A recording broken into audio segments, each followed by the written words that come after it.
Bismillahirrahmanirrahim. Bismillahirrahmanirrahim. Alhamdulillahi rabbil alamin.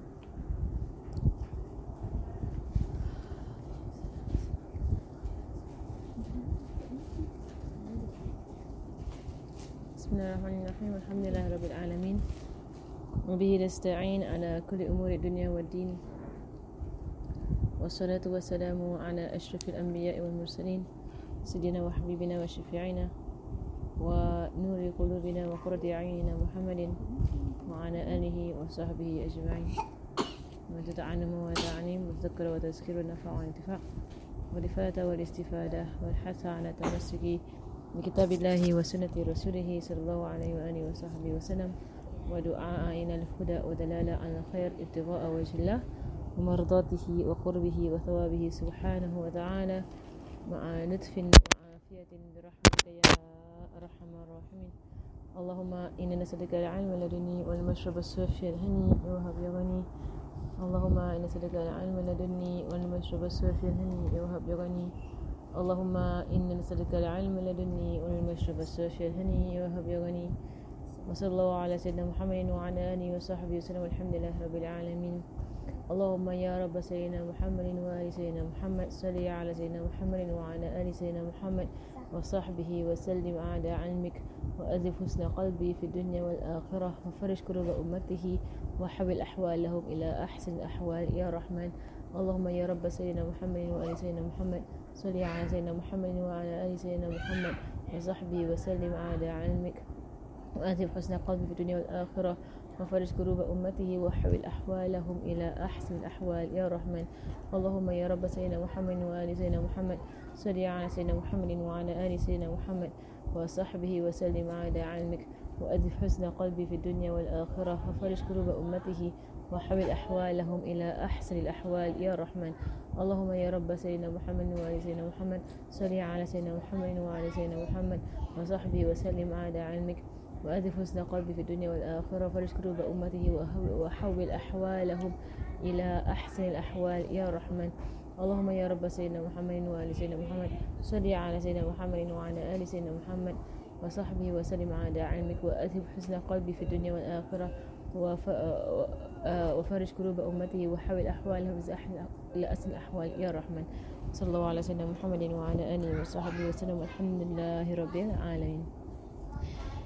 Bismillahirrahmanirrahim. We're on Hadith 124. Bismillah.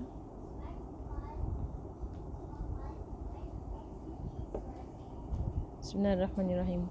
Rawal Bukhari wa Muslim wal lafzu minhuma an Abi Hurairah radhiyallahu ta'ala anhu qala Rasulullah sallallahu alaihi wasallam بينما كلب يطيف ببئر قد كان يقتله العطش إذ رأته بغي من بغايا بني إسرائيل فنزعت خفها فأوثقته بخمارها فنزعت له من الماء فسقته إياه فغفر لها بذلك.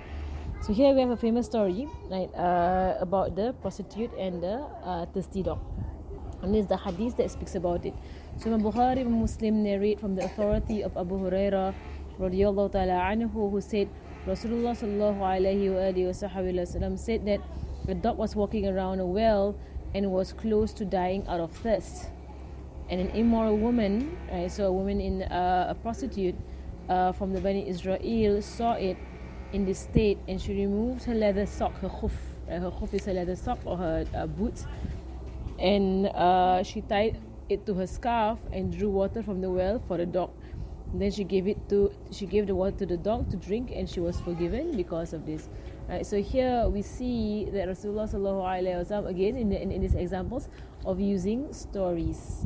Right, and stories, it works with every type of human being, whether they are old, whether they are young, knowledgeable or not knowledgeable. Stories is one of the primary ways in which we teach people.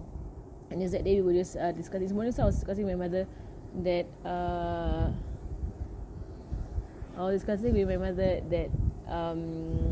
about the Fardu Ain. Yesterday you're talking about it, right? About how Fardu Ain is brought across to Muslims, right? And basically I just said to her lah that because for me my Fardu Ain only came from my mother and then Tarim.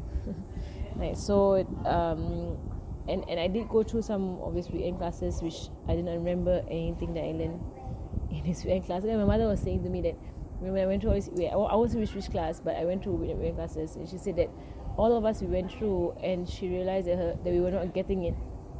Like we were going through Sirah, and we just didn't even know we were going through Sirah. Like we learned almost nothing from the classes, and she said that it's not that we blame the teachers, but it's more of like maybe it's the language, maybe it's the way it's being brought forth or whatsoever. Like it's not impacting enough. So stories helps a lot. Right? So like even like with these kids here in this homeschooling, that when I teach them Aqidah, about like Iman, for example, Iman in the angels, like Iman in Allah subhanahu wa ta'ala, we speak about the sifat of Allah subhanahu wa ta'ala, and you go into stories of people who understand about Allah subhanahu wa ta'ala. Right? So if Allah is all-seeing, right, a very a simple story that you can tell, right, the story of the boys whom the sheikh gave them a chicken for them to slaughter. Right? It's a very simple story of Allahu Basir, right? Allahu Sami'a, right? So I mean many different ones. The bubble almost went to the drink. Yeah. Can you play outside? The kids there love bubbles. If you can go there and play the bubbles there.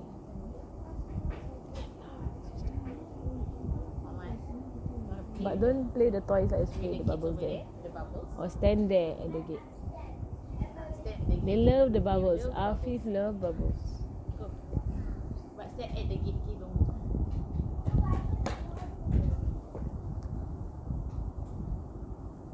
There's somebody there. But yeah. Oh, they're eating. Okay, then you wait. Yeah, they're eating. So you wait lah.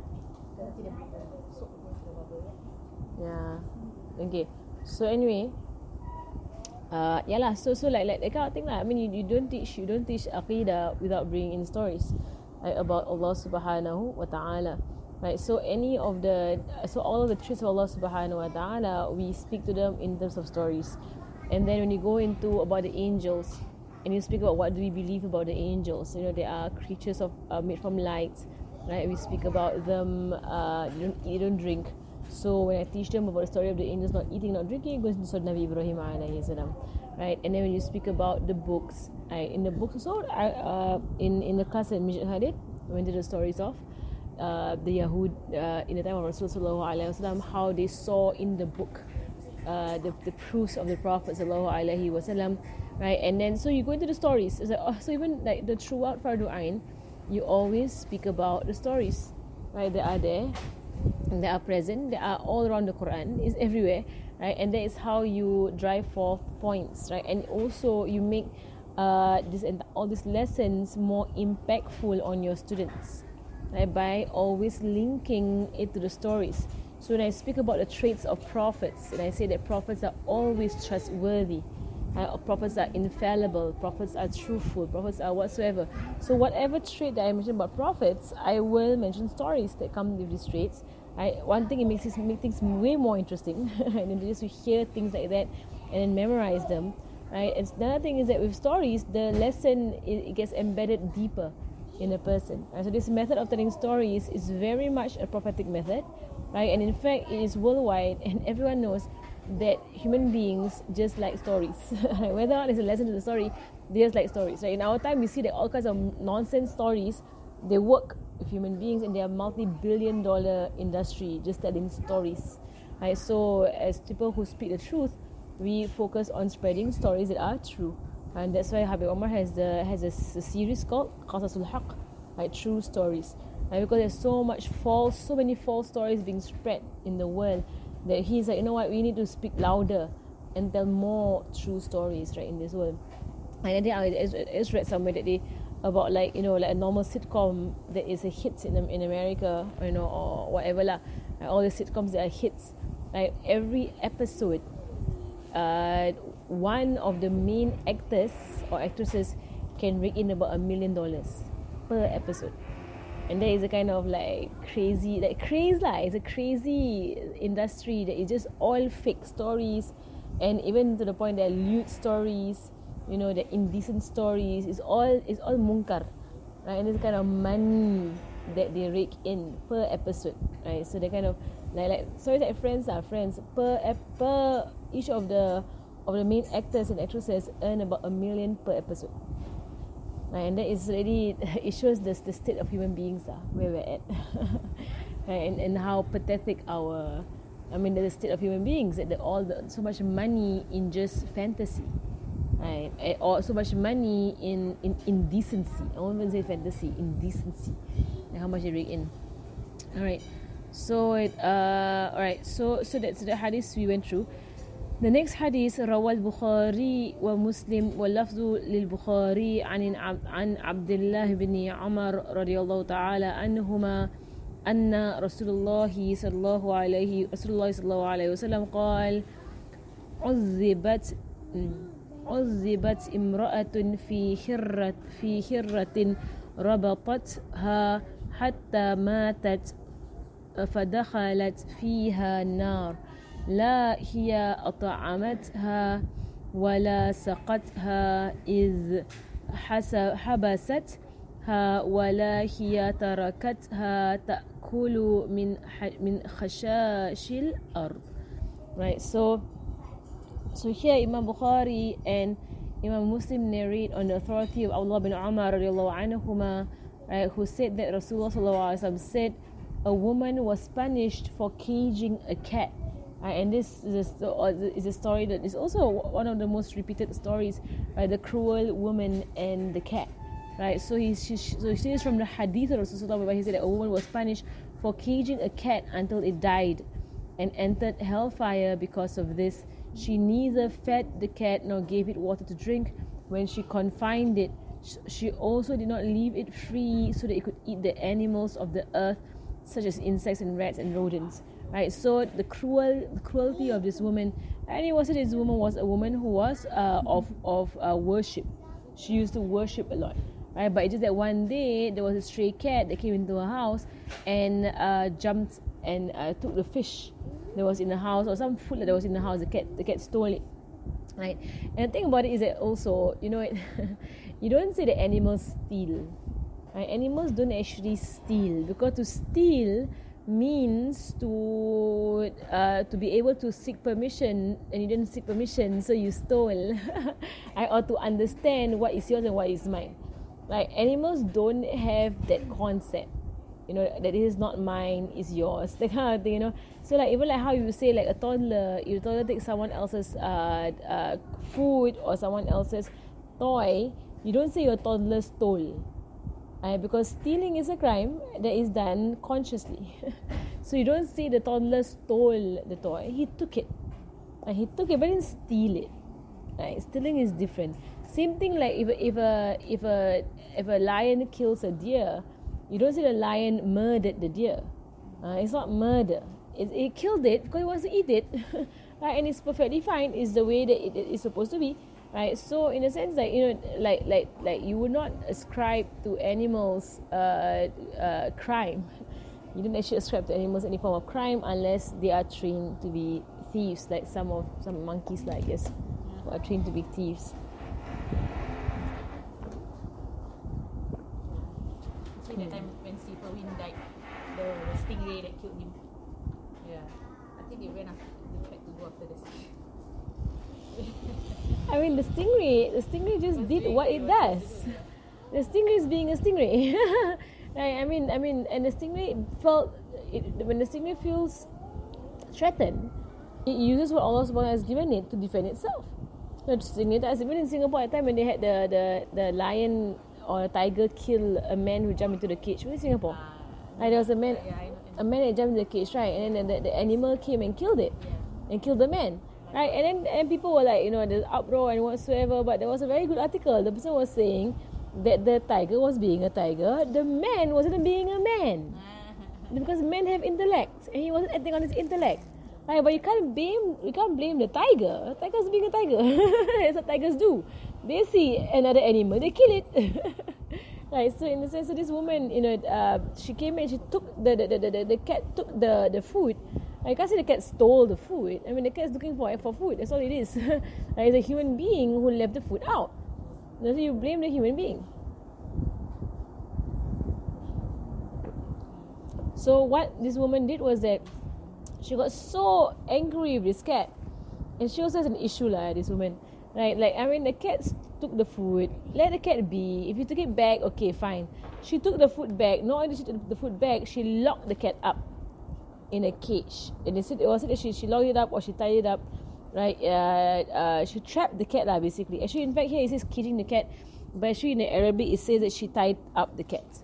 She tied the cat, right? She tied a rope to the cat's leg, and the cat could not escape, right, from where she tied the cat. So that was even more cruel, right? Because the cat kept struggling against the rope and the cat couldn't escape.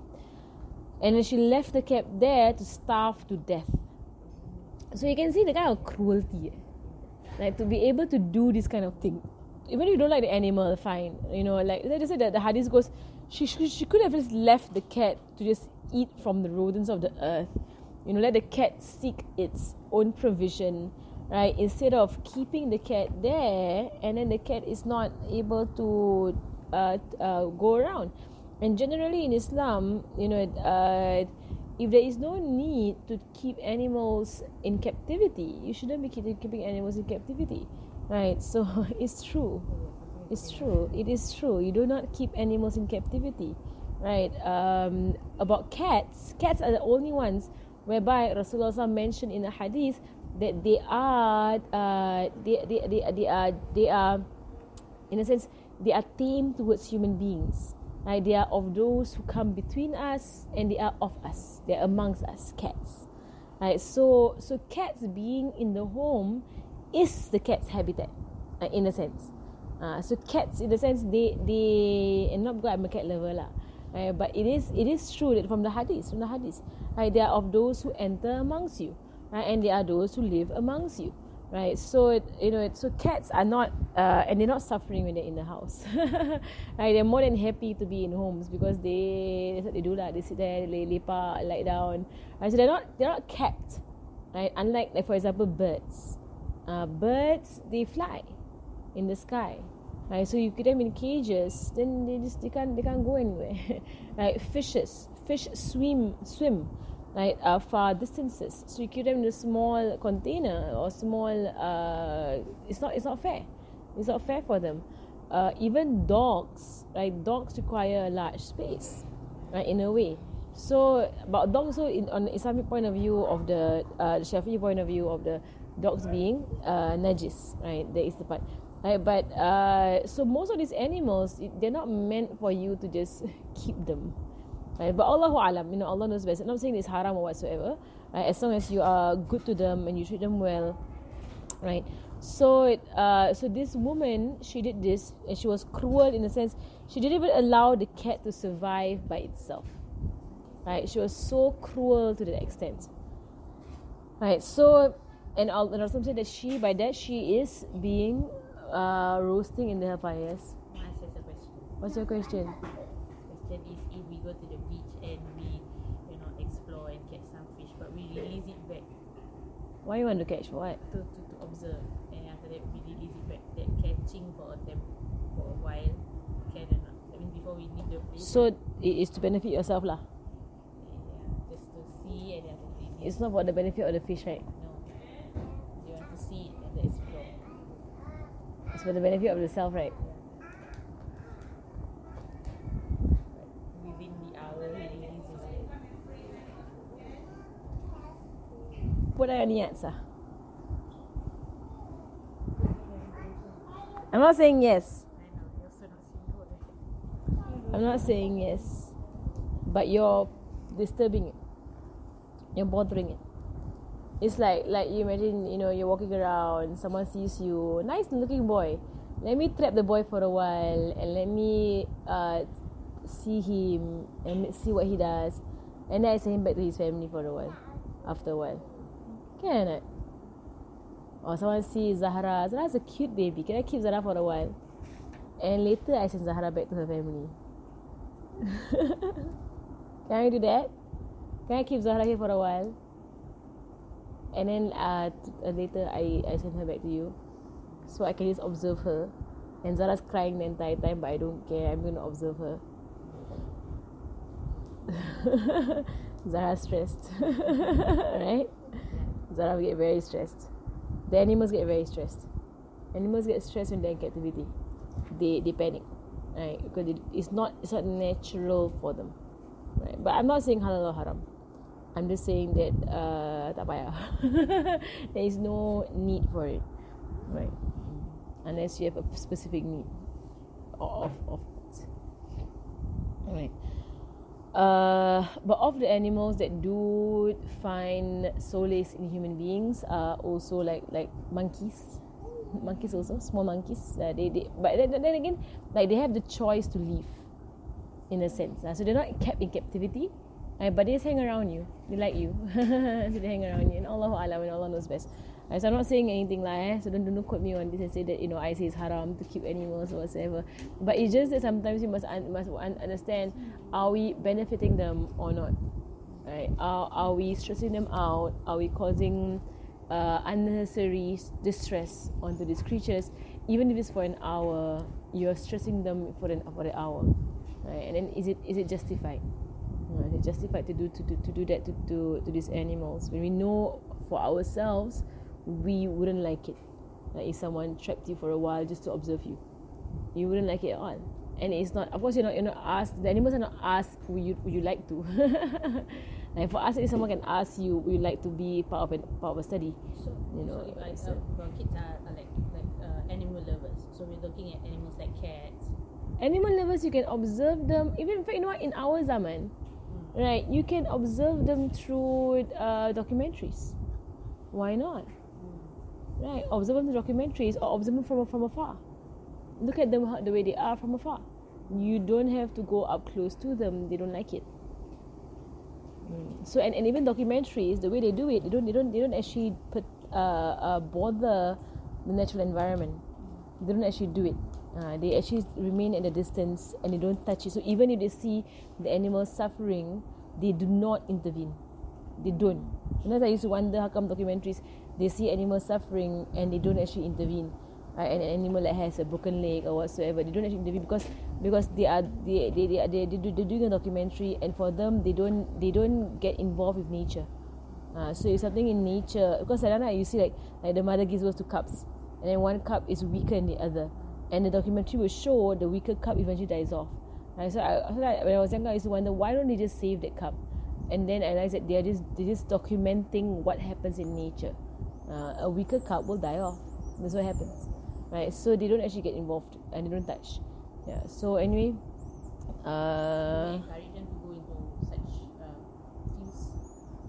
They have love for. You have to see what you must define love, and you must direct love, and you must guide love. What does love mean? Does love mean that, like in some of these, this crazy soap operas, that when the mafia loves a woman, he catches her and traps her in his house. That's not love. Yeah. So that's basically the behavior of some people when they claim love for an animal. You're not actually loving the animal. Yes, you're fascinated, but you're not loving it. Animal lovers, you're just fascinated by the creation of Allah subhanahu wa ta'ala, but you are meant not to touch the creation. Don't mess with it. Don't touch it. Just observe it from afar and carry on. Right? So for me, I'll teach the kids that even for me, I am a cat lover. But if I see a kitten, I will not touch it, because I know that if the mother can sense my scent on the kitten, the mother will abandon the kitten. And I'm doing I'm not loving the kitten by touching it. I'm doing it a big disfavor by touching it. Right? So if I see a kitten, right, from far, I just observe. And if I see the kitten knows where to run to, that means it has a hideout, which means a mother is around. It has a mother somewhere. If the kitten is walking in the street and mewing, is stray, and is mewing exposed in the open, that means it's lost. If it's lost, that means either the mother has died, or the mother is somewhere else, or something happened to the kitten. That kind of kittens I pick up. I pick up that kind of kittens because I know the mother's not around. But if I see the kitten run away and hiding itself, most likely the mother is around. and I won't touch that ones. Those, right? So my love for the kitten is the well-being of the kitten. That's my love for the kitten, right? So if a person going to documentary in the kind of fields of doing documentary, if they're doing it just in a way of raising awareness over the rights of animals, to show people, around the world what is happening and how they are hurting these creatures, then it has to be done right lah, in that way, right? But if they're just doing it in a way whereby Allahu Alam, and it has to go back to your intentions also, like, because at the end of the day we are here to work for the next world. So and all these things are fields that you wonder, right, are they necessary fields? Just think about it. I'm not saying yes or no. But it is a fascination which basically leave it as it is. It's a fascination. Leave it as it is. Don't have to be obsessed or to pursue it. Leave it as it is. They are fascinating creatures. Alhamdulillah, Allah created such creatures. So then, for me, stops there. Right, so even all these things of these captive animals in around the world and whatsoever, Allahu Alam, what, where it stands with Allah Subhanahu wa Taala. Only Allah knows where it stands with Allah Subhanahu wa Taala. Yeah. You just wonder what is it about. Because you buy it and then you keep it, then it dies. You buy some more, you keep it, and it dies. And you're just feeding an industry that, Allahu Alam, really, I'm not saying can or cannot. I'm just saying, what is the benefit? What is the benefit? Yeah, they will die very fast, right? Yeah, and you stress them out. You actually stress them out sometimes. Yeah. So fish, for me, fish, they die very quickly, right? And then you get very stressed out. So for me, I am an animal lover. I love animals, but this is my way, the way I love animals lah. I observe them from afar. Like, you see the birds, you see how they outside here, these palm trees, there are birds that come every evening. I observe them, but I don't bother trying to catch them. It never occurs to me, how do I get them? They're parakeets. They come every evening and morning. They come in the flock, green parakeets. Every evening and morning they come and eat the palm trees over here. I just sit in the balcony and I observe them. They make a lot of noise, but they come every evening. But I have no desire to keep them. Let them come, eat, and let them go. Let them handle themselves. Right? There are also rats that live in the palm trees also. If you observe enough, the rats live up in the palm trees. They climb up the bark, the trunk, and they live on top. So I see them in their babies in the palm trees. Right? I don't know whether they're rats or they're mice, but they're some rodents that they live there. So anyway, but that is what we mean by love for creatures, for animals. Observe them from afar. You want to watch fishes or whatsoever, go snorkel around the reefs. Right? So you're part of the natural environment, but you don't touch them. Don't touch. Just observe them the way they are. Don't pursue them. Observe them. That's called loving animals. Like that. That's how you love. And you don't love by captivity. Captivity is not loving. But of course, if they need help, like this dog here, it needs help. You help, right? Lessons, eh? Oh. Okay. So Hadith 120, 1 to 6. Right, 1 to 6. Rawal Bukhari wa Muslimu. And this is mention one more thing, that the ulama of the past, they used to really care for creatures around them because of the hadith. Or some says that every moist liver there is a reward, meaning that every living thing there's a reward to it, in being good to them. So there were ulama who used to feed the ants around their house. They used to every day, they consider the ants to be their neighbors, right? And they would bring out food and put it at the ant hills, right? And then they would feed the ants there. And then I was wondering that day, I was like, you know what, if we did that, let's say you feed the ants, in the house, will the ants come onto your table? You know, like you tell the ants, stay where you are, right? I'll give you food. Okay, but you don't come to my table lah. You know, like you don't explore my kitchen. You don't have to look for food. I will come every day and I'll give you food. In a sense, you know, like that. This is why I was wondering whether the ulama, when they feed the ants outside their houses, it actually keeps the ants outside. They don't actually come into the house. Because the ants, they have no need to scavenge. Right? There's no need to search because every day. Huh? They're not allowed to kill ants, but it's everywhere around the house. That's the thing lah. So the ulama direct the ants where to go. So they put the food specifically in one place, and the ants will keep going there, and they don't come into the house. Yeah. So you feed the ants, you're good to the ants, and then keep the ants outside. So you don't actually kill the ants. My house has major big army ants. They come out at night in the kitchen, huge like kerengga. They walk on the table and everything. But they're ants. They're not. So for us, we're just like they're ants. Why must you kill them? I don't want to say yes or no. But for me, I'm not a fan of killing ants. You can brush them off. They won't die. You know, ants don't die when you brush them off. Unless you crush them, then they die. But if you do that, they just fall off and they walk away. In fact, when they're in the water, they drink. They actually go into water and they drink. They don't actually drown. They float. And you see, when you pour the water out and the ant is left behind, it walks away. It's not dead. It's just floating in the water. They don't actually drown. Ants don't drown. They can float. Right. So anyway, like the thing about it is that, you know, like for me, I used to have spiders at the corners of my house, and they were there since when I came in. And then spiders are, you know, creatures that that they help us and everything. I didn't touch them. I let them be. Because in a sense, if they're up there and their web is up there, then why am I bothered about them up there? I can share the space. You know, I don't really live up there, right? So if the spider wants to live up there, I'll let the spider live up there. If he wants to live there, let him live there. Maybe he does more zikr than me. Good for him, you know, he can do more zikr in my house. Right, so for me, I know there are people who came to my house, they were like, remove the webs, remove the spider webs. And I said, but there's a spider up there. I see him. He's there. And I know who are the spiders in my house. And then someone was saying, no. It prevents the kid from entering the house. And I said, is it?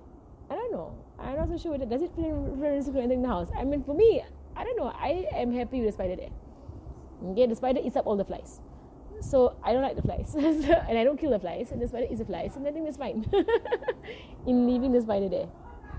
I left the spider there anyway. But there was once I saw someone spray the spider, and it was the most horrifying sight. The spider, it was long-legged spider. Right? Spider curled up like into a ball and then died like that. It was a very cruel sight that I saw. So I was like, I'm never doing that to a spider.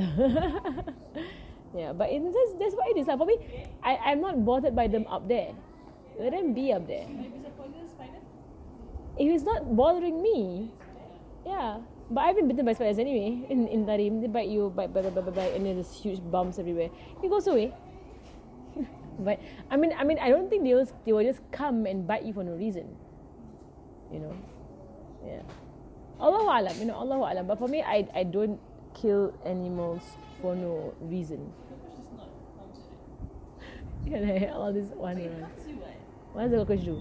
Huh? No, the cockroach go to dirty places and then come back with diseases. Yeah. That's what they tell you.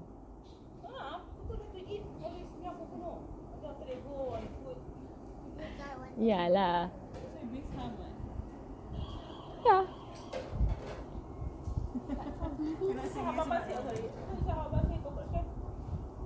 Is that pests? Pests. But I know these people, because they're so used to these things, they don't get bothered by it. It's only us in the modern society that gets bothered. They don't actually Cicak can. Cicak is the one there are narrations about the lizard. But besides that, it's really up to you, you know. I like my grandmother, my mother, they're not bothered by cockroaches because they're from kampung. You know, and they don't really. If you want to kill every single cockroach, it takes a lot of effort because so many. So you just can't be bothered trying to kill them all because there's so many. Yeah, so just let it be. and just need to just get yourself to just be used to it. I remember when I was in Indonesia and I lived there for about 2 weeks in Indonesia. I got used to the cockroaches. I just got used to them. They were everywhere. And I actually for that period of time I was had no fear for cockroaches. It's basically a getting used to. But when you come back to Singapore, you hardly see them. You see them, you freak out, right? But actually, if you live in a society whereby they're everywhere, you just after a while, you know what? You just don't care. You just don't care. You actually just don't care because they're just everywhere. Big ones, huge ones, crawling around. You know, in the house. They're everywhere. You can't do anything. It's kampung house. Right. So I mean, it's a matter of, you think about it. It's a matter of mentality. It's really a matter of mentality. You know, but I'm not saying halal or haram. I'm not saying anything. But it just, you know, at the end of the day, if for me, if they are in their own natural habitat, you don't bother them. So if I go to a jungle and I see wild cockroaches there, the big ones, the jungle, I'm not gonna bother those cockroaches or those ants because they're in their habitat. Right? But it's just that when they're in your habitat, in your house, then there is a narration, but I have to go and find out exactly what narration is. Right? But I know of there being a reward for encourage to kill it, or when it's encourage to kill it. encouraged. Okay, so here we see روى البخاري ومسلم واللفظ له عن أبي هريرة رضي الله تعالى عنه أن النبي صلى الله عليه وسلم قال لم يتكلم في المهدي إلا ثلاثة عيسى بن مريم وصاحب جريج وكان جريج رجلا عابدا فاتخذ صومعة فكان فيها فأتته أمه وهو يصلي فقالت يا جريج فقال يا ربي أمي وصلاتي فأقبل على صلاته فانصرفت فلما كان من الغد أتته وهو يصلي فقالت يا جريج فقال يا ربي أمي وصلاتي فأقبل على صلاته فانصرفت فلما كان من الغد أتته وهو يصلي فقالت يا جريج فقال يا ربي أمي وصلاتي فأقبل على صلاته فقالت اللهم لا تمته حتى ينظر إلى وجوه المومسات فتذاكر بنو إسرائيل جريجا وعبادته وكانت امرأة بغي يتمثل بحسنها فقالت إن شئتم لأفتننه لكم قال فتعرضت له فلم يلتفت إليها فأتت راعيا كان يأوي إلى صومعته فأمكنته من نفسها فوقع عليها فحملت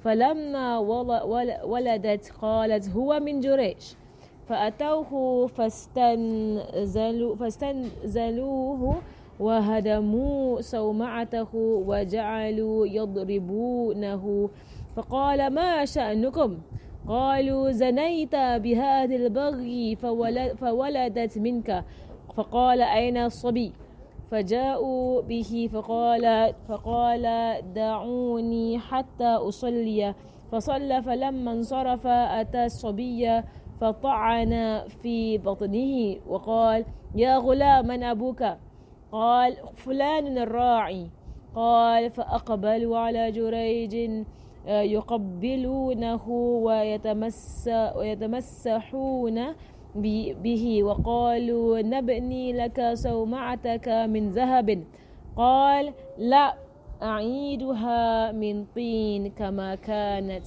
ففعلوا وبين صبي يرضع من أمه فمر رجل راكب على دابة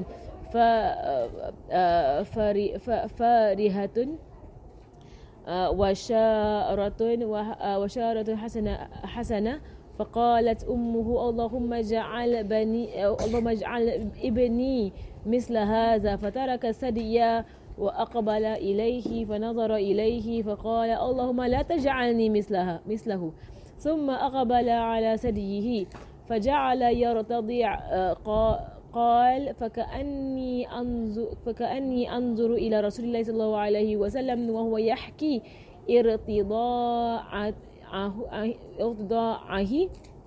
ارتضاعه بإصبعه السبابة في فمه فجعل يمسها قال ومروا بجارية وهم يضربونها ويقولون زنيتي سرقتي وهي تقول حسبي الله ونعم الوكيل فقالت أمه اللهم لا تجعل لابني مثلها فترك الرضاعة ونظر إليها فقال اللهم اجعلني مثلها فهناك تراجع الحديث فقالت هلقا مر رجل حسن الهيئة فقلت اللهم اجعل لابني مثله فقلت اللهم لا تجعلني مثله ومروا بهذه الأمة وهم يضربونها ويقولون زنيتي سرقتي فقلت اللهم لا تجعل لابني مثلها فقلت اللهم اجعلني مثلها قال إن ذاك الرجل كان جبارا فقلت اللهم لا تجعلني مثله وإن هذه يقولون لها زنيتي ولم تزني وسرقتي ولم تسرق فقلت اللهم اجعلني مثلها. MashaAllah. Okay, this long hadith, there's a very long sharah for it, so we take our time to go through it. So this hadith is one of those hadiths in Riyadhus Salihin whereby you have Rasulullah sallallahu alaihi wasallam telling the story, right, of this three people.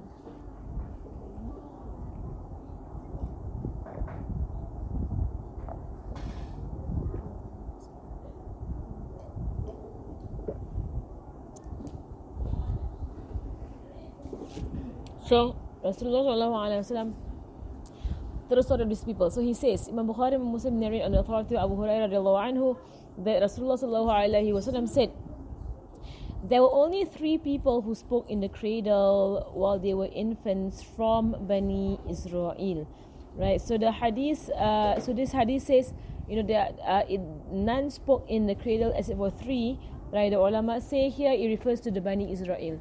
Amongst the Bani Israel, these three spoke in the cradle. The cradle not meaning that physically or literally in the cradle, right? But what it means is that when they were infants, they spoke, right? So, and we say that only for the Bani Israel because there were other babies that spoke while they were babies. Rasulullah being one of them, right? He spoke as a baby, right? And then the baby in the story of Buruj, a story of in Surah Buruj, correct? In Surah Buruj, there is a story of the king, right, and the magician. In Surah Buruj, you find the story there in the tafsir of Surah Buruj, and there was a baby at the end of the story whereby the king actually made everyone jump into the boiling oil, and the baby spoke, and said to the mother, and this is Surah Buruj, yes. In Surah Buruj it mentions only in passing. Not Mashita. I know you're thinking of Mashita. It's not Mashita. No, Mashita. No, you went through the tafsir of Surah Buruj with me, Faiza. No. Oh, you're not in the tafsir class. You're in the Surah class. Okay. Yeah, but anyway, in Surah Buruj there is a story of the people of the ditch. قتل أصحاب الأخدود النار ذات الوقود إذ هم عليها قعود وهم على ما يفعلون بالمؤمنين شهود. Surah Buruj. Right, so there is the story of the eventually. Okay, it's a long story. I'm gonna long story now. No, it's not Mashita. Mashita is story of Firaun. It sounds similar, same thing. Sounds similar. Mashita, same thing also. Her baby spoke, right? So it was amongst. So this hadith, when it says only three spoke in the cradle, it refers to the Bani Israel. Only three of the babies of Bani Israel spoke in the cradle. There were more than three babies who spoke in the cradle, right? So but of the Bani Israel, these three, and these three, who are they? The first one is Isa bin Maryam, right? Whereby, and the one is in the Quran. His statement was in the Quran, where he says, "For surely I am the servant of Allah." Right. So when Sayyidina Maryam gave birth to him, Allah instructed Sayyidina Maryam to not speak. Right. I mean, she swore to Allah that she will leave speech, right, for one day. Right? And then so when she came to the people, they pointed to the baby and said, "Where do you get that from, O Maryam? You know, you're supposed to be from a chaste family. Your father was righteous, and your mother was chaste." And then she just kept quiet and she pointed to the baby, and the baby spoke. Right? Nabi Isa spoke to free his mother of any blame. You know that she's not married and she got a baby, right? So there was Nabi Isa bin Maryam, and Rasul didn't, in this hadith, he did not expand on that. He just mentioned it in passing. Right? The first story that he mentions here is the story about Jurayj. And Jurayj, you might have heard me explain his story before, right? In some of the classes, right, about Jurayj. Right, so Jurayj, he was a servant. So we're going to go through the words of Rasulullah exactly. So on the authority of Imam Bukhari, Imam Muslim narrate on the authority of Abu Hurairah anhu, that Rasulullah said there were only 3 people who spoke in the cradle while they were infants. Firstly, Isa bin Maryam alayhi salam, and secondly, the companion of Jurayj. I just wonder why my mother never named any of her sons Isa.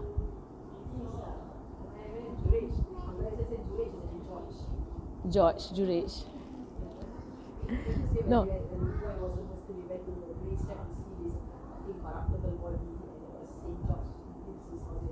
That is Jurayj.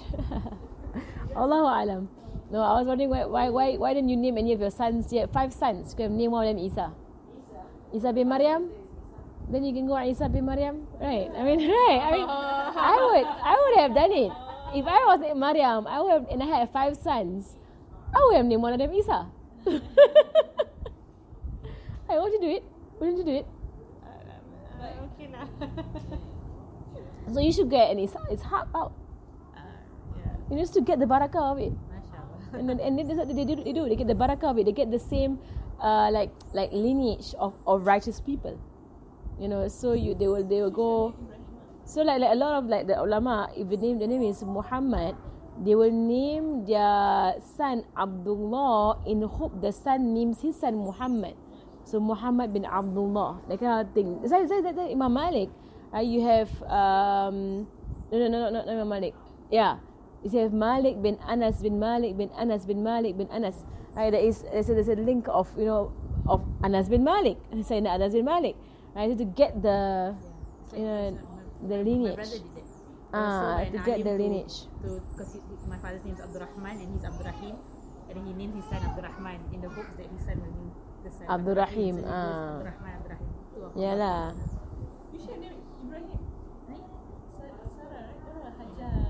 That's why I say Ishaq. Yeah. That's why I say Ishaq is now. Yeah. I dengar Hak. Like, oh, tak faham. Ishaq.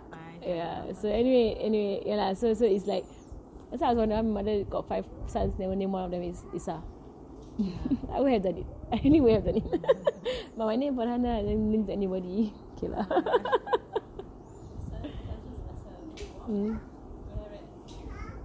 No, his name is Ali. Alah, I'll name my son Hassan or Hussein lah. Anyway. Alright. Sayyidina Muhammad. Alright, yeah, so Jurayj. So there were only 3 people who were put in the cradle. They were infants, Isa bin Maryam alayhi salam. And secondly, also to point this out, on the day of judgment, everybody will be named or will be called out on the day of judgment with respect to their mother's name. So on the day of judgment, it will be called like they will call like Nusara bint Nuraini. You will be called by your mother's name, not by your father's name on the day of judgment. And the reason why that happens on the day of judgment is Allah's satir, Allah's satir over everything. Like, so in case there are people who are actually not the children of their supposed fathers. So and it could be that the mothers had repented, right? So Allah's overpowering cover over people's sins, right? So on the day of judgment, everybody will be called by their mother's name, not by their father's name. You know, because there are people who their whole life they thought they are being their father, and then on the day of judgment, it comes out that they actually been somebody else. Like a big shock, and then they will stare at their mother. And then, like, in a sense, like, then it will expose people lah, in a sense, like, especially if they have already repented. So Allah subhanahu wa ta'ala will do this, in that everyone will be called by their mother's name, right? Being their mother on the day of judgment. So this one is Allah's great cover lah. There was once, the story is a hadith, and this is how people cover up other people's shame. So there was, if I'm not wrong, there was a hadith, I don't remember the hadith exactly. There was a hadith whereby Rasulullah was one of the companions, and was after the prayer, right? And someone let out gas, right? And nobody got up. So everyone sat down. So someone let out gas, no one got up, everyone sat down, right? And then, and I think, I'm not sure it was it was Rasulullah. So no one really, and it continued until almost the next prayer time. So almost the next prayer time actually came in. So Rasulullah said, right, all of you take wudu. It is sunnah to take wudu again for the next prayer. So he made everyone take wudu. Just so that the guy who actually batal wudu would not pray with no wudu, because he was probably too embarrassed to to get up and go and do his wudu. So he made everyone take wudu. Everyone take wudu. It's sunnah anyway. All of you go up, go take wudu. So the one who actually had to take wudu was take wudu. Right? Or there's another issue about them eating camel's meat, and it's actually sunnah after eating camel's meat to actually take wudu. It is sunnah to take wudu after eating food that has been touched directly by fire. So if you, let's say, barbecue, right, and the food was touched directly by fire, right, it's a sunnah to actually take wudu after eating that food. Yeah, it's a directly, so it's directly like being barbecued, that kind of thing. So there's a sunnah, but there's one of the fiqh books has all the times whereby it's sunnah to take wudu. So it's not just like before every prayer it's sunnah to take wudu. There's a lot of instances in a day that makes it sunnah to actually take wudu. But anyway, like that kind of thing, like it's called satr, right? Just to cover for people, right? Because they're embarrassed, right? So everybody must do it, right? So that you don't embarrass any one person, right? About it. So mashallah lah. Yeah, but I was mentioning about the bin to the mother. Bin the mother. That's why chef, you all have like Mariams around. Tell them name their kids Isa. Right. So the first so about Jurayj. What about Jurayj? So secondly, the company of Jurayj. Jurayj was an ascetic. He was an abid, someone who was a worshipper, and it was mentioned by the ulama that it's because he was a worshipper that he did not know how to weigh between his sunnah prayers and answering his mother. The ulama said, had he been an alim, if he was an alim and not an abid, because sometimes he's an abid, I mean he's a worshipper, but he's not a scholar. He actually lacked knowledge, this Jurayj. But he was a saint in the sense that he was a worshipper. He was very deep in worship. So the ulama said that is why he actually do not judge, correctly between his mother calling him and praying his sunnah prayers. He didn't know how to judge between the two. And in fact, even in our day, so you see same thing. People don't know how to judge between the rights of parents and their own worship or some other things.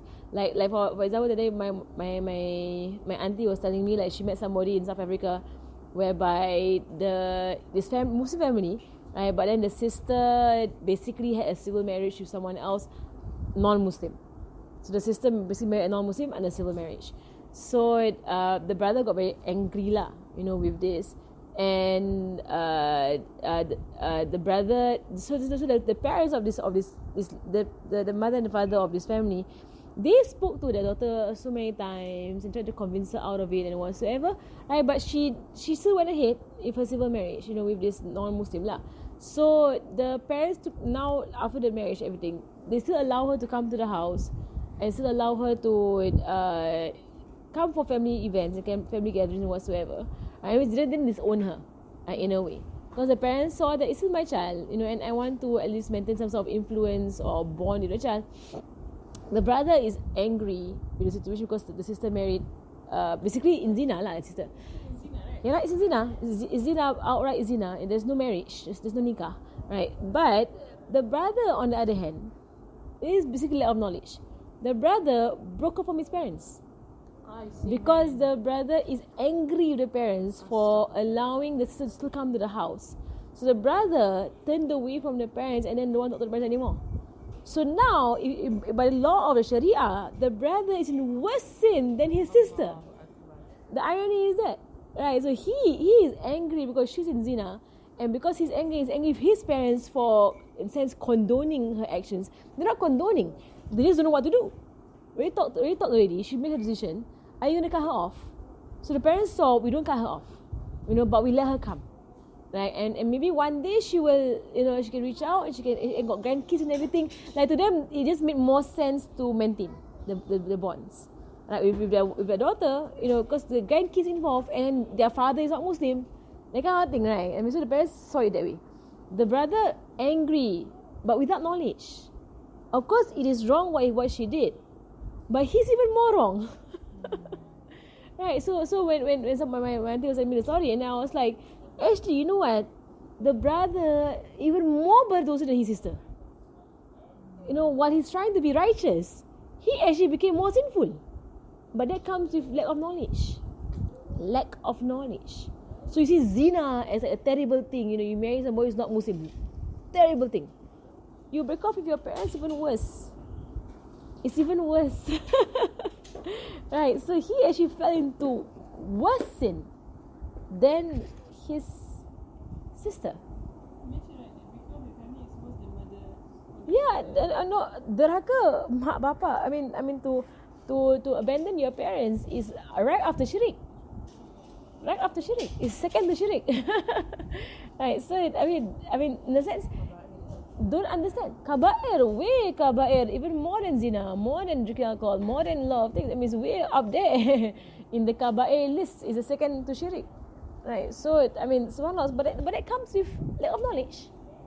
Lack of knowledge. You don't realize that you showing anger to your parents is even more sinful, right, than what your sibling is doing in disobedience. You actually fell into a bigger sin, right, in doing that.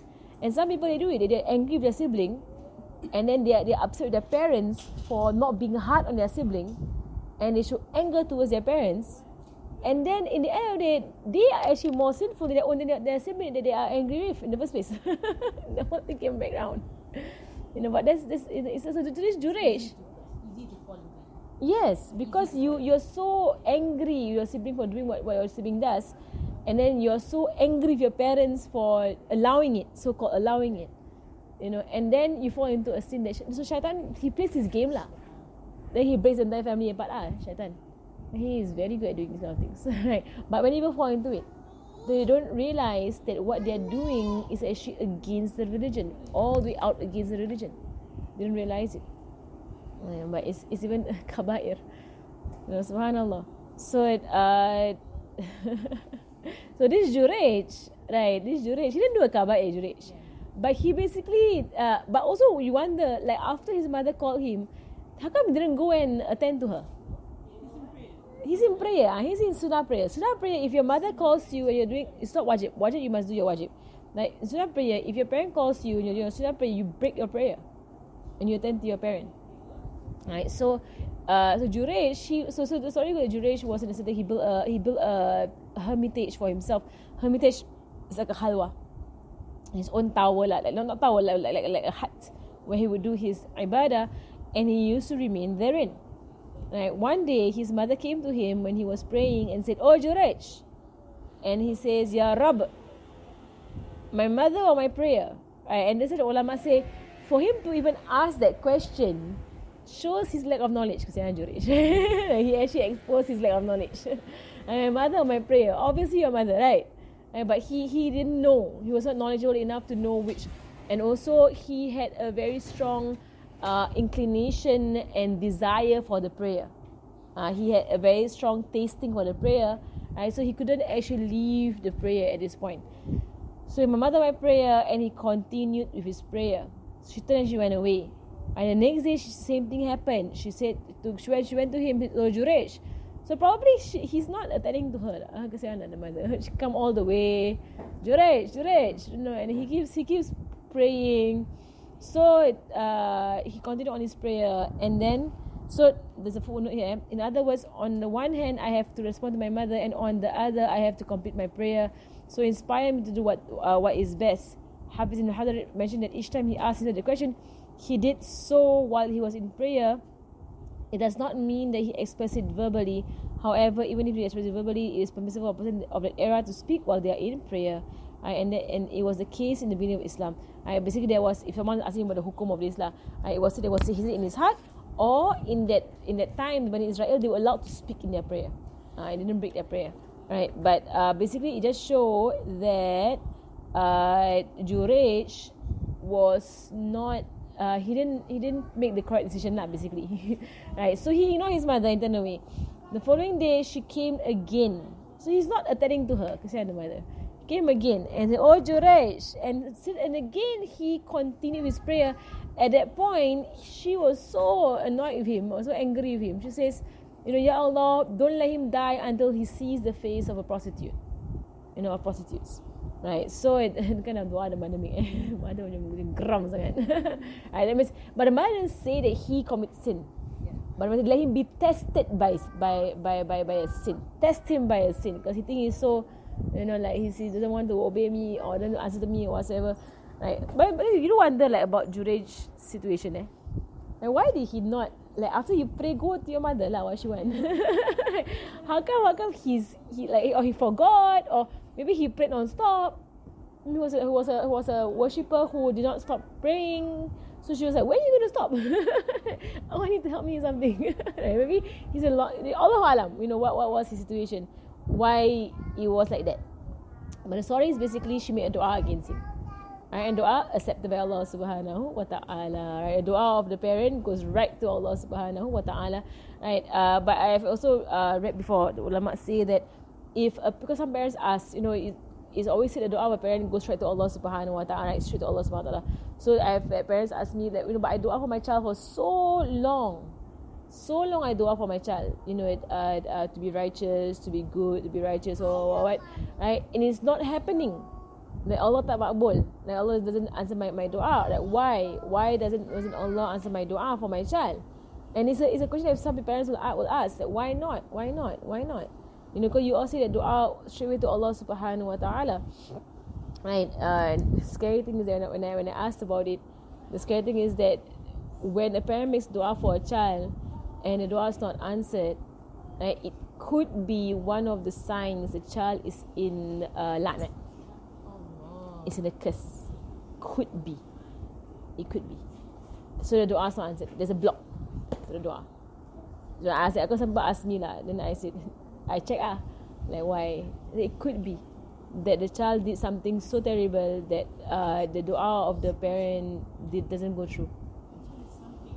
The child did something that was really terrible that didn't go through the dua. La'nat is very scary.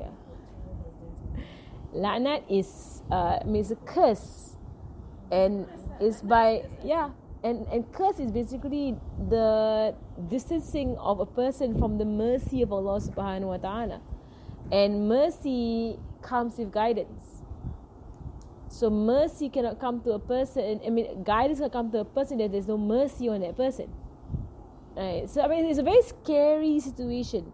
But of course, if Allah have mercy on the parents, and Allah can remove the la'nat over the child, or Allah can, but basically Allah is Allah's decision, what He wants to do, right? And He knows why He does what He does, right, to people, because of what they do with their own hands. That's why in the Quran, it says it's their own hands, the doing of their own hands. They do it themselves, right? So it's no one is to blame. So, but it is one of the indications, which is scary like. How come? Because there are parents who come up to me after class and say that I do for my child so much, but I see his behavior or her behavior is getting worse and worse and worse. I just keep quiet because I know the answer. I keep quiet. I don't want to say it. Now you say to your parents, the parents, right? Just say keep doing dua, just keep doing your dua. Buat sedekah, give out charity, try your best to try and get the dua to be answered by Allah subhanahu wa ta'ala. But also understand that even the prophets made dua for their children, and Nabi Nuh made dua for his son, right? Not allowed. I mean even they had their own situations going on. You would think Nabi Yaqub of course made dua for his children, right? But they eventually did tawbah at the end of the story. They did their tawbah, right? So I'm sure all these parents made du'as for their children. Nabi Yaqub, how many years the sons remain in the lie of what happened to Yusuf? For years they remain in that lie. Even till the end, they were still on their lie. Right? Only when they were exposed, then they admitted their lie, and then they repented. Only after they were exposed. And they were still accepted. Yes, they were still accepted. The repentance was still accepted. But it was only like right when they were like you say, cornered. Then the entire, oh our Father, ask Allah to forgive us. Then it came out. Well, Allah Alam. Allahu Alam. But anyway, this is the position of the mother. So she made this dua. There's a footnote here. Another narration says, Imam Muslim rahimahullah states, "Oh Allah, Jurayj is my son." So the mother says that Imam Muslim narration, the mother says, "Oh Allah, Jurayj is my son. I have spoken to him, but he refuses to speak to me. Oh Allah, do not let him die until he sees the faces of prostitutes." Had he supplicated to Allah subhanahu wa ta'ala for him to fall into tribulation by committing fornication, he would have committed it. However, she was kind and merciful towards him and supplicated that he should be punished by seeing the faces of prostitutes and not committing fornication with them. What a severe punishment it is on the hearts of the ardent worshippers and righteous servants. We beg Allah to protect us from this. So she had mercy on him in a sense that she says, let him just see their faces. Right? But she didn't say, make him commit zina. Right? She didn't say that. She said it, Allah subhanahu wa ta'ala would have caused him to do it. Right? But she held her dua back and she just let him just see their faces, Right? Because even then also it would be traumatizing for him to see that. Right? So the second footnote here, another narration says, okay, so anyway thereafter, so one day the Bani Israel were talking about Jurayj and his worship of Allah subhanahu wa ta'ala, because he was well known for his piety. And the prostitute was well known for her beauty, right? And in the Arabic it says that she was like the example of beauty. She was like, she's gorgeous, this prostitute. Right? Said that to them, if you wish, I will seduce him. So she went to him and she began to seduce him. She presented herself before him, but he did not pay any attention to her at all. He didn't even budge from where he was. Right? So she tried to seduce him, but he was not tempted. So he saw her face basically saw her face. Right, so she then went to the shepherd who used to come to the building of Jurayj. She offered herself to him. Right, he got together with her and she became pregnant. So when she gave birth to the child, she lied and she said, "This is the child of Jurayj."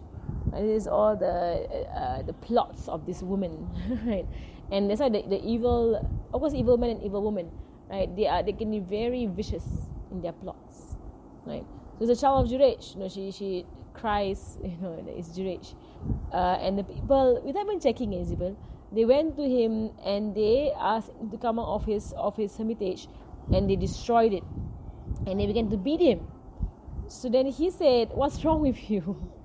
And what are you all doing?" See, they didn't even check. They just hear what she said. She's known to be a prostitute. You're wondering like, why lah? But it's because the shara of this hadith in another book, it says that the people already had a hasad against him.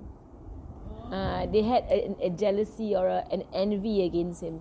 So whatever chance they got, they jumped on it, right, to try and destroy him. They already had a jealousy towards him. Right, so if you're wondering, like, you look here, but she's, because when I was learning this hadith, so I asked my teacher, like she's a prostitute, what? Like, wouldn't you say that for a prostitute, how do you know who's the father? Right, you see so many men. Right, so, how you be so sure it's Jurayj? Right, she's a well-known prostitute. Everyone knows she's a prostitute. Right, so for a prostitute, you can't just like take her word for it. She has so many men to sleep with her. Right? So, but it's because they actually had an agenda against him already. So just by one accusation, they jump on it for something. Yeah, just anything. So they don't even care to investigate. They jump on it and then they try to destroy people, right? So there are people who are like that. They're mischief makers, right? So because if you look at it, the entire story doesn't make sense. Why in the world they go there and destroy his entire hermitage, and they try beating him up and everything without even asking in the first place? He himself was a cult of God. Like, what are you all doing? What are you all talking about? Right, but because he is an abid, he's a worshipper, and he's a wali. Allah subhanahu wa ta'ala is a wali, right? He says to them, what's wrong with you? And they said, no, you committed adultery and you did prostitute, and she gave birth to your child. He asked, where's the child? And then they brought the child to him and he says, let me pray 2 rakats of hajat. He said that it was hajat. He prayed. And then, so basically he turned to Allah subhanahu wa ta'ala first, and he knew this is the dua of his mother. He knew it. This is the dua of his mother manifesting. So he went to the child, he poked him in the stomach. He poked him in the stomach, and he said, "O child, who is your father?" The child spoke and replied, "The shepherd." And the people turned to Jurayj, they began kissing him and touching him in apology, because and they saw a karama. They saw a karama, so they began to touch him in the sense that they began to take barakah from him. He is a wali. So they began to recognize that he was a wali, and they said they will build for you a hermitage out of gold. And he says no, but make it out of mud. In Arabic it's mud and not brick. Mud as it was from before, and they did that. The footnote here says that the footnote here says they paraded him before the people and said to him, "You are ostentatious," means you are a show off, and deceive people with your worship. Right? When they let him pass a brothel, the prostitutes came out to look at him, and he laughed, and he said he only laughed when he passed the prostitutes. He laughed because he actually remembered that his mother's dua. Because the mother says the faces of prostitutes. So he actually was made to see all the prostitutes. And this is my mother's dua. And he just laughed lah, like this is the dua that I've been waiting for to happen, because my mother dua about this thing. Right, so the narration says, he then returned to his hermitage. People asked him, "What we asked you by Allah's name, why did you laugh?" He replied, "I laughed because the dua of my mother against me." Right, in other words, he remembered and realized that it is the punishment for disobeying his mother. Right, so he laughed in the sense he knows what was happening lah. He knew what was happening to him. It's Allah answering the dua of his mother. That's all. Right. So but it just shows here that the mother's dua, even if it's the most merepek dua, Allah can give. And you're like, why in the world did she dua this? Right. Allah can give whatever dua that the mother makes, right? But of course, dua for what is good lah. So the dua of the parent for the child is, in the hadith, is equivalent to the dua of a prophet for his nation. Equivalent. That powerful. And even then, you do see that the prophets, when they dua for their nations, right, if there is a la'nat or if there's a curse on their nation, the dua will not go through. Right, it still will not go through. So even for prophets, there is a block. Right, so even for parents, there is a possible block. So when they say the du'as are mustajab, inshallah mustajab, Allah subhanahu will give it to you. But not to say that it is mustahil or impossible, that it will not be accepted. It is possible. It's not accepted, and it could be because of the state of the person that is being prayed for. Right? It could be that. That is very scary lah, if that happens to a person. So it's a curse. Alright. So it says here, so the third one, we have a child who was drinking his mother's milk, and a horseman riding a powerful horse passed by. And on seeing the horseman, the mother said, "Oh Allah, make my son like him." And the infant who was breastfeeding left the breast and turned to the direction of the horseman, looked at him and said, "Oh Allah, do not make me like him." Then he went back to the mother's breast and began to suck on it.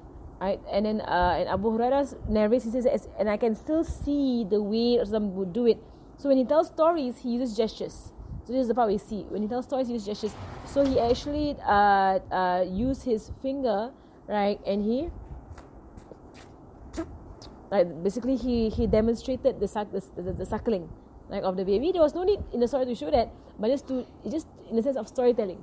you make so even you say it's even of the sunnah, right, to use different ways to express a story, right? So you use different voices, you use different props, so-called props, right? He used his finger to show the baby sucking on the nipple, right? So and all of these things lah, right? So then thereafter, a slave girl came by and they were beating her and they were saying to her, "You committed adultery, you have stolen." And the slave girl was saying, "Allah is enough for me, and how great a witness He is." Because basically she was slandered. And so the child's mother says, "Oh Allah, don't make my son like her." And the child left the breast, and the child said, "Oh Allah, make me like her." And the child and the mother now began talking to each other. So they are discussing this. Right? And then the mother says, "I'm very surprised that you, the man of good appearance, passed by and asked Allah to make him like you. And you said, don't make him like you. And then some people passed by with slave girl and beating her and saying that she has committed adultery and she has stolen. And I said, Allah, don't make my son like her. And you said, yes, make me like her." And the child replied, "The first man was a tyrant, an arrogant person." And I said, "Oh, don't make me like him." And the second girl, they said she committed adultery, she has not done so. And they said she has stolen and she has not done so. Basically, she is being slandered, right, that girl. Now, true stories, right, from the Hadith of Rasulullah alaihi wasallam, right, which point people towards that there is guidance and accurate information which creates a desire to do good and to stay away from evil, right? They warn and they deter, right? So the last story, just to show that not to judge people on the outward. You don't know who are the righteous, right, from the outward, especially with respect to what people say. People judge on you on the physical outward. You don't know what is going on with someone on the inward, right? So okay, the footnote here, right, Ibn Hajar said that the hadith shows a preference should be given to respond to the call of your mother over optional prayer, over sunnah prayer, right? Because continuing if sunnah prayer is sunnah itself, whereas responding to the mother's call is compulsory, right? So this part, that's why they said that Jurayj was not knowledgeable about this aspect. I had Jurayj bin a faqih. Here is the statement. So Yazid bin Hawshab said from his father, says that Rasulullah himself said. So Rasulullah himself actually said it. Had Jurayj been a faqih or an alim, if he was knowledgeable, right, he would have known that responding to his mother's call was superior to worshipping Allah subhanahu wa ta'ala for sunnah prayers. So that one is actually the statement of Rasulullah himself. Rasulullah himself said, had Jurayj been knowledgeable, he would have known to leave his prayer. But he was not knowledgeable, Jurayj. Right? And that's why it matters to learn, right? Because sometimes, what might seem to be an act of worship is in reality not an act of worship, right? Because but it's only with knowledge you realize what is worship, what's not worship, right? And also you know how to judge things, right? So like for example, classes, and in Tarim I face it a lot. I don't know about whether to memorize my Quran or to revise or to go for a maulid or to there are a few things that are placed in front of you, and without knowledge you don't know which one is better. Yes, right? If someone is in need of guidance, someone is in a dire situation or whatsoever lah. I mean, there are a lot of things that happens to you, and you must know how to judge and how to weigh. Right? Which is more important? What do you do? Right, so and many people don't actually know this. They don't actually know this.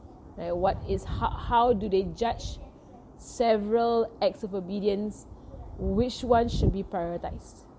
Yeah. But before I went to study, I heard Shaykh Hamdan say before that the student of knowledge, you are a student of knowledge. Focus on your studies, right? And he said it clearly. I don't remember when I was in Zaitun, I said clearly, don't spend so much time on these maulids. He loves Maulid, right? But he also said clearly, don't spend so much time there, right? Because you know what, you are a student of knowledge.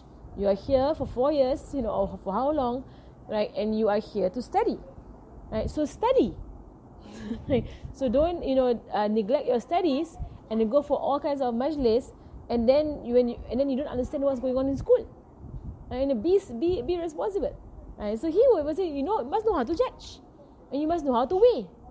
You can't do everything, right? So you must know lah, So for me, this last week, I won't say it here lah, but there was a situation whereby someone made a decision But she didn't ask me for my opinion. She just told me that she's doing something instead of something else, and just told me like that, you know. And I just kept quiet lah. Because I was not asked for an opinion. So if you're not asked for an opinion, you don't give your opinion lah. Right? But then I was thinking in my head, you know, if you only knew the merits of the other one, you don't know the merits of the other one. You think that there's a merit here. And there was once when I was in Zaytuna, in California, and this is why we have mashayikh to guide you. Basically, like there was they had Salat Jum'ah at one of the mosques nearby, very small mosque, and that's where they have Salat Jum'ah prayers. I didn't know how small the mosque was at first.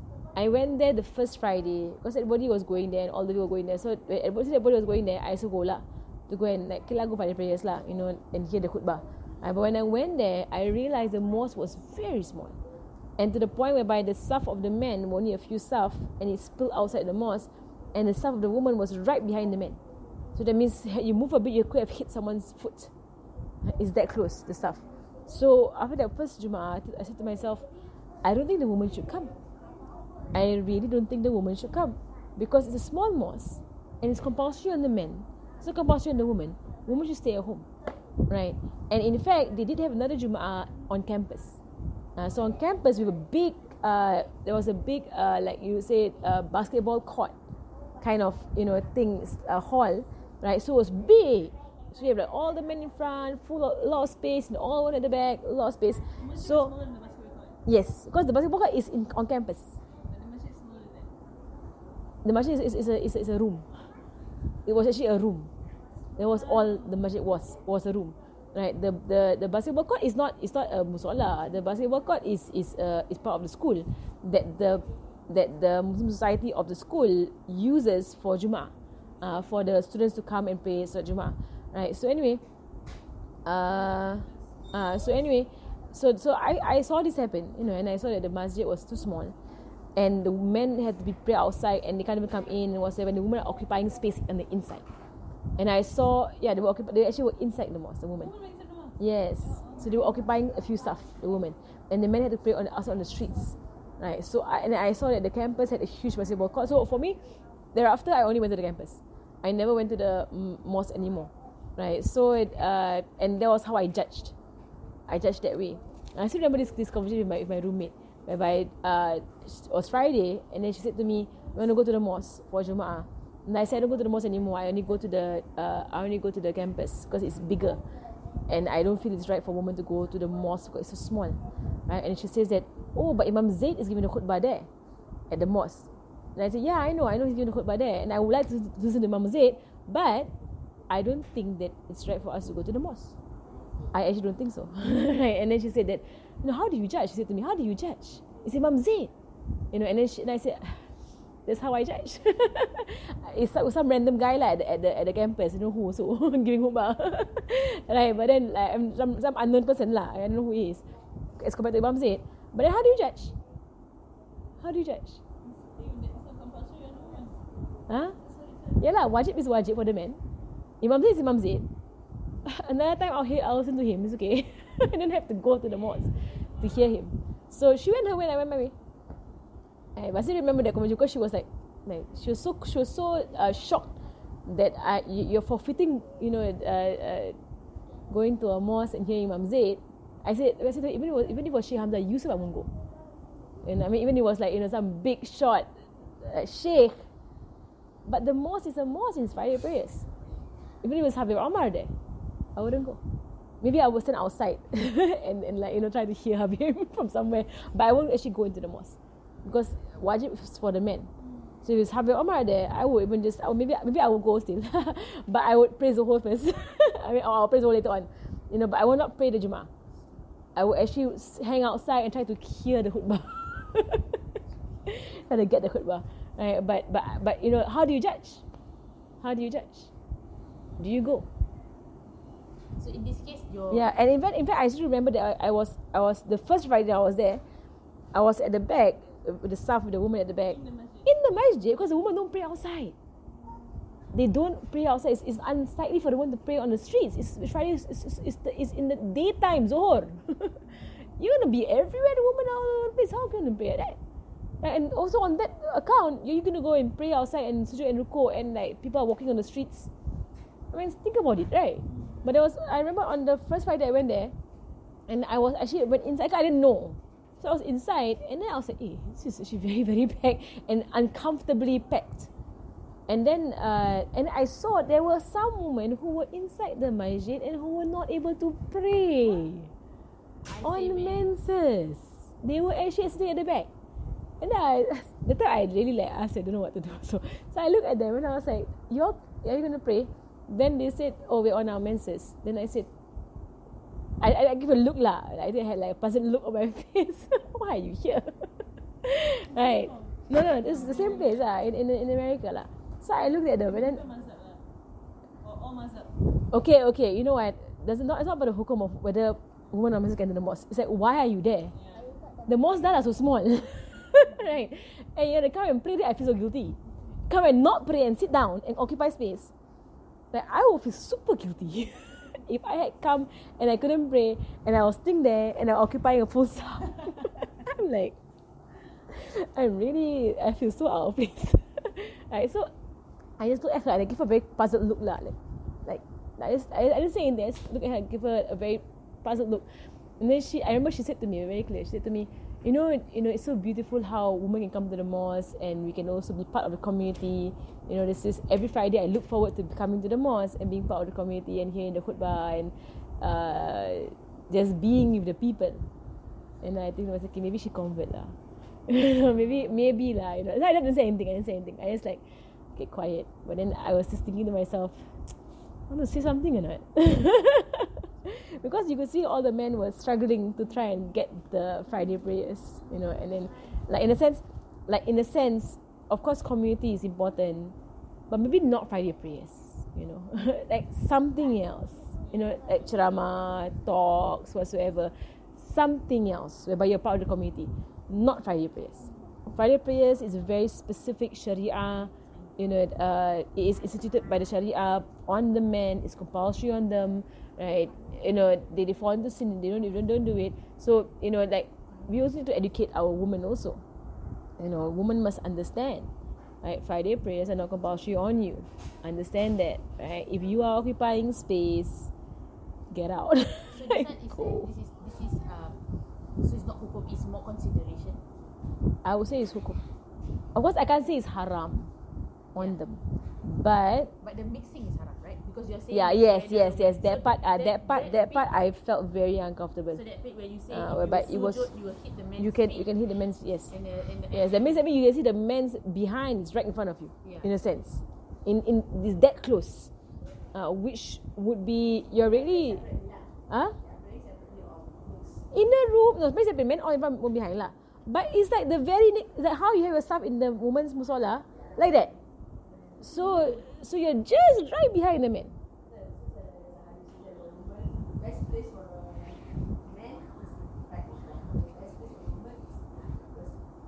It's as far as possible. As far as possible.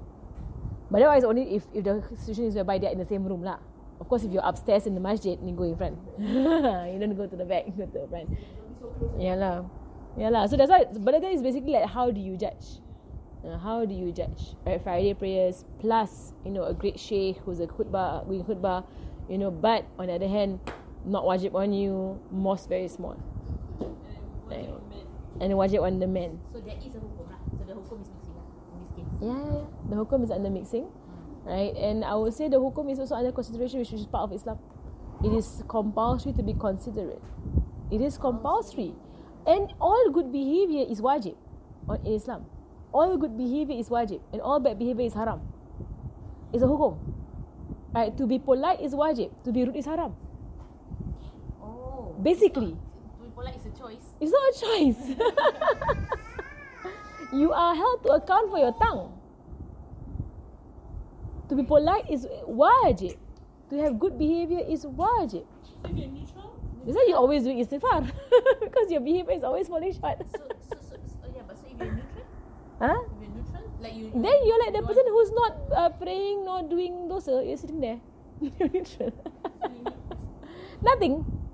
But wajib means it has its compulsory. That means to speak well to people.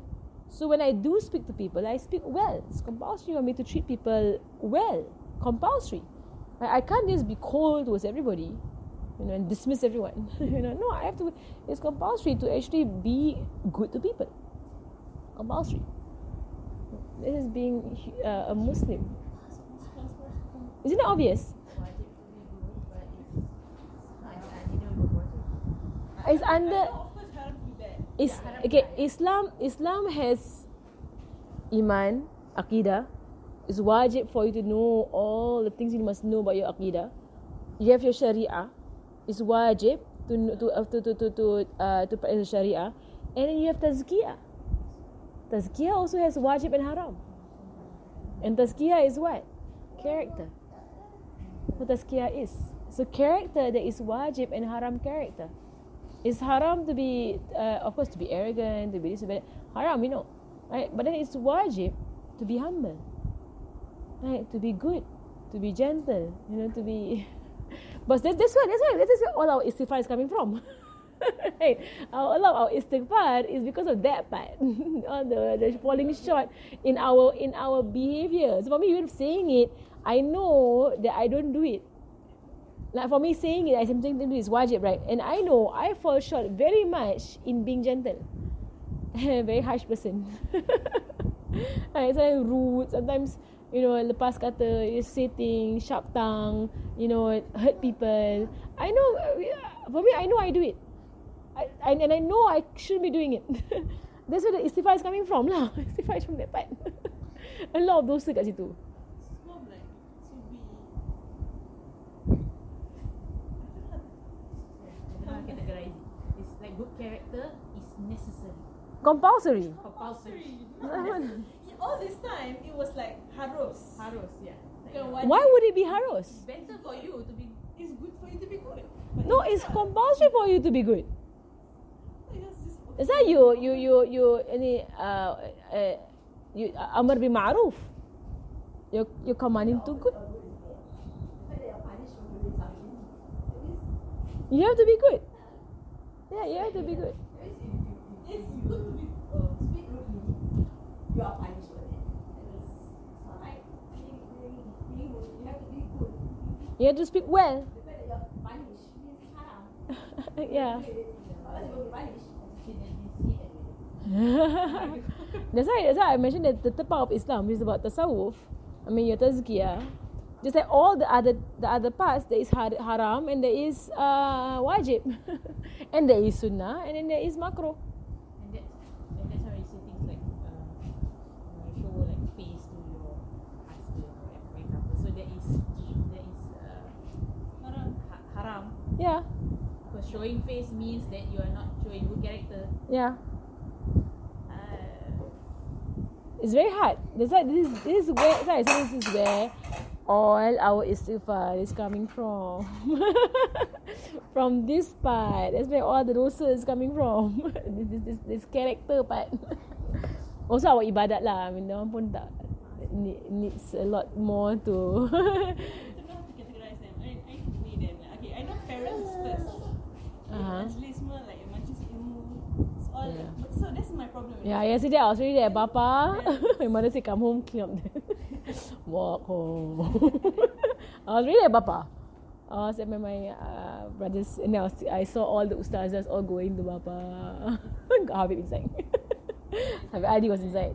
So I was like, walk home. Did you go see Habib first and walk home? No. Because mother say come home, come home. Came home. So it's like, that's my issue. So like, majlis and parents. So parents is definitely higher, right? Definitely. The only majlis that you is compulsory is fardu ain. You already have your fardu ain. Thereafter, everything else is secondary to your parents. Those who are married, secondary to your husband. Yeah, husband. Secondary to your husband. Even a preacher and having classes, if my husband says no, I must cancel. I must cancel my classes. No. No means no. Dah. And there's never no argument about it. How about like your husband prefers you to do something else? Maksud what is called? What is this? Majlis ilmu. Like this morning my story. This morning I already wake up say slowly and I want to go to Masjid Abdul Razak. And then he say, got Facebook Live, right? And I was like, yeah. Then he say, stay here lah. And then I say, cannot go. Then he say, got Facebook Live what? So there was no instruction directly. He will not instruct me not to go. He will not instruct me not to go. When it's in between. I stayed behind. Yeah, they are hinting you because they feel guilty saying no to a majlis. But they're giving very strong hints. I don't want you to go. Even though I was going to go by myself. I never going by him, My brother was going to pick me up. Game was going to pick me up. Right, but then, so he didn't have to send me. I go by myself. And the previous night, I already prepared him. Tomorrow I'm going to have a class at Masjid Razak. Can. In the morning, got Facebook Live, right? Big hint.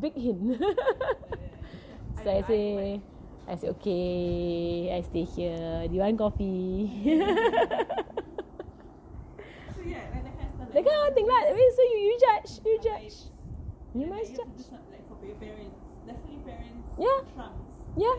Then like that day you were saying something about More barakah there. Then you were saying that day like da'wah, you have to do something about da'wah, like you have to bring someone to Islam. And then majlis got habaib.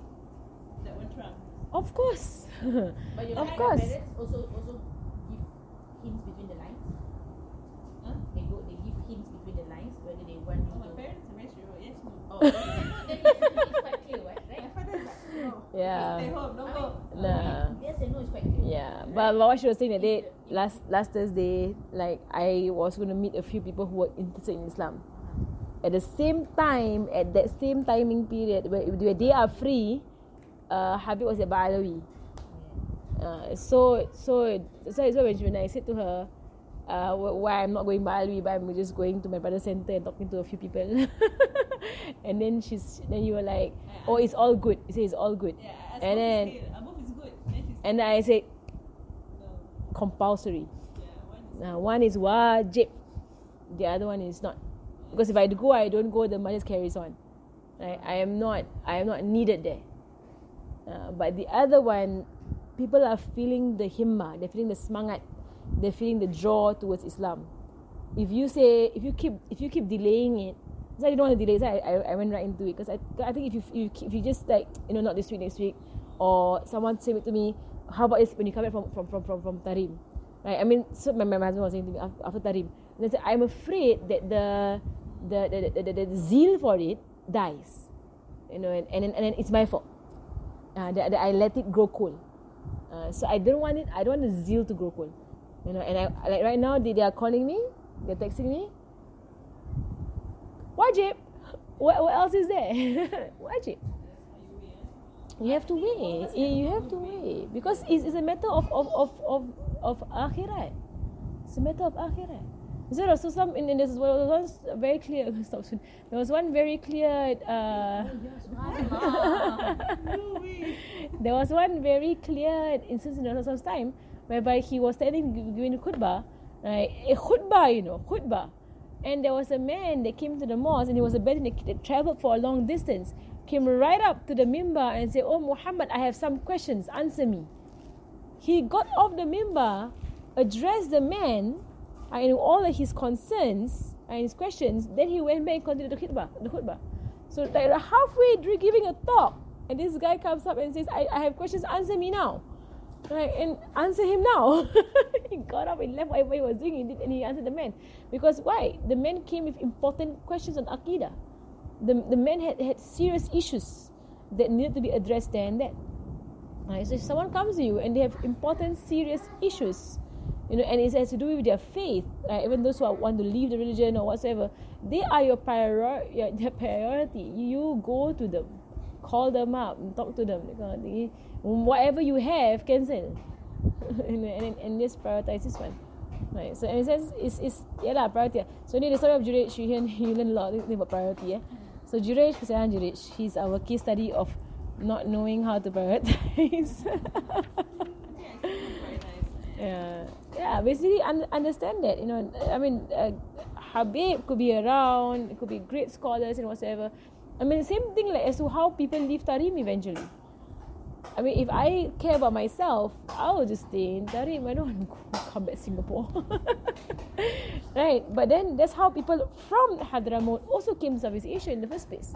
You think what? They want to leave Tarim, leave Hadramaut, come to some strange land and spread Islam here. Or the Sahaba leaving Medina, leaving and going far away. Sayyidina Muaz, right, leaving Medina, and the Prophet ﷺ is still there in Medina. He's still there in Medina, having to go to Yemen to spread Islam, knowing that by the time he came back, the Prophet would have passed away. Right? He still went. He didn't say, no, let me stay in Medina. Wait until you pass away, then I go. No, then go to Yemen. This is all prioritizing, knowing what is important, right? So that enough people who are here, we need people to teach over there, right? You go, right? Even though you love to be here, or you're a teacher, go. And then you have to go. So people have to go, right, and leave. Mashallah. Okay, we'll stop there for today, inshallah. Sallallahu ala sayyidina Muhammadin wa ala alihi wa sahbihi wa sallam. Alhamdulillahi rabbil alamin. Al-Fatiha. Anna Allah rzuqna ilman nafi'a.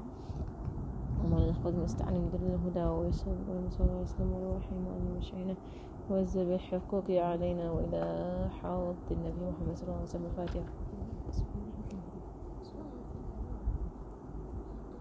سبحانك اللهم وبحمدك أشهد أن لا إله إلا أنت أستغفرك وأتوب إليك. بسم الله الرحمن الرحيم. والعصر. صلى الله على سيدنا محمد وعلى آله وصحبه وسلم. والحمد لله رب العالمين. We're very near the end of the book, Yeah, subhanallah. That's why I don't miss. Yeah, we're gonna khatam soon. Let's see if we can khatam before we go for Umrah. Yeah. I'm gonna try. Okay, that means from now on, we're gonna start exactly at 1:30. Okay? To try and do a khatam. So we can khatam before Umrah for the year end. Right. Then at least we stop with... Yeah, we go and see Rasulullah sallallahu alaihi wasallam. Or we do our khatam there. No! Depan makam Yalah, she also not coming. We do it here, then we will redo it at the makam. No. Because I missed the beginning.